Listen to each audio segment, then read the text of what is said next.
మనోరమాలో అందరికీ welcome friends.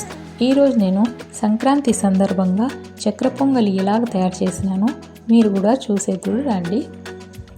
ఒక glass కొత్త బియ్యం, అలాగే సగం గ్లాస్ పెసరపప్పు మంచిగా వాష్ చేసి రెండు కలిపేసి కడిగేసి నానబెట్టి ఒక గంట సేపు పక్కకు పెట్టుకున్నాను. సన్నగా కట్ చేసిన పచ్చి కొబ్బరి ముక్కలు ఒక 2 స్పూన్లు, అలాగే సన్నగా కట్ చేసిన కాజు ఒక 2 స్పూన్లు తీసుకున్నాను. అలాగే ఏ గ్లాస్తో బియ్యం తీసుకున్నానో అదే గ్లాస్తో బెల్లం ఒక గ్లాస్ తీసుకున్నాను స్వీట్ కోసం. ఇప్పుడు స్టవ్ వెలిగించి ఏ గ్లాస్తో బియ్యం తీసుకున్నానో 6 గ్లాసులు వాటర్ వేసి వేడి చేసుకోవాలి. వేడి కాగానే ఈ బియ్యం బ్యాళ్ళు వేసి ఉడికించుకోవాలి. ఈ పొంగలి ఉడుకుతుండగా పక్కన స్టవ్ మీద బెల్లం పెట్టుకొని దాంట్లో కొద్దిగా వాటర్ వేసి కరిగించి పెట్టుకోవాలి. ఈ పొంగలి ఉడికి కొద్దిగా వాటర్ ఉండగానే ఈ కరిగించిన బెల్లం వాటర్ దాంట్లో వేసుకోవాలి.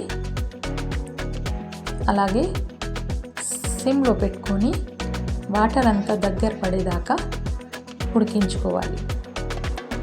ఈ పొంగలి రెడీ అయిపోయింది అనగా అప్పుడు ఒక తాలింపు గడ్డెలో ఒక 2-3 స్పూన్లు దాకా నెయ్యి వేసుకొని, మీరు ఏ విధంగా తింటారో అదే విధంగా నెయ్యి వేసుకొని అది వేడి ఎక్కగానే సన్నగా కట్ చేసిన కాజు అలాగే కొబ్బరి ముక్కలు వేసుకొని లైట్ బ్రౌన్ అయ్యేదాకా వేపుకోవాలి. కొద్దిగా దూరం ఉండి నిలబడాలి. కొబ్బరి వేస్తే వేయించుకునేటప్పుడు కొద్దిగా దూరం నిలబడాలి. అవి చాలా చిట్పట్లాడతాయి.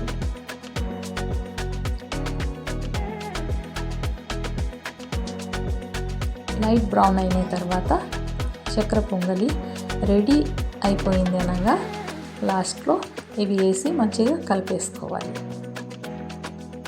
ఇది వేసిన తర్వాత ఉడికించే అవసరం ఉండదు కనుక దగ్గర పడిన తర్వాత ఇవి వేసి కలిపేసుకోవాలి అంతా. ఇప్పుడు ఒక 2-3 యాలకులు పొడి చేసి పెట్టుకోండి.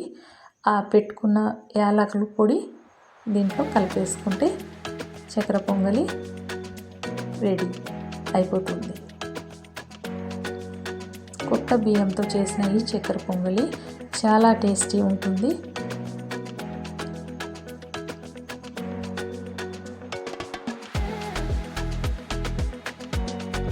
ఫ్రెండ్స్, నా ఈ రెసిపీ మీకు నచ్చినట్లయితే నా ఛానల్ సబ్స్క్రైబ్ చేసుకోండి, అలాగే లైక్ చేయండి. ఈ చక్కెర పొంగలికి నేను ఈ విధంగా సర్వ్ చేసినాను సంక్రాంతి సందర్భంగా.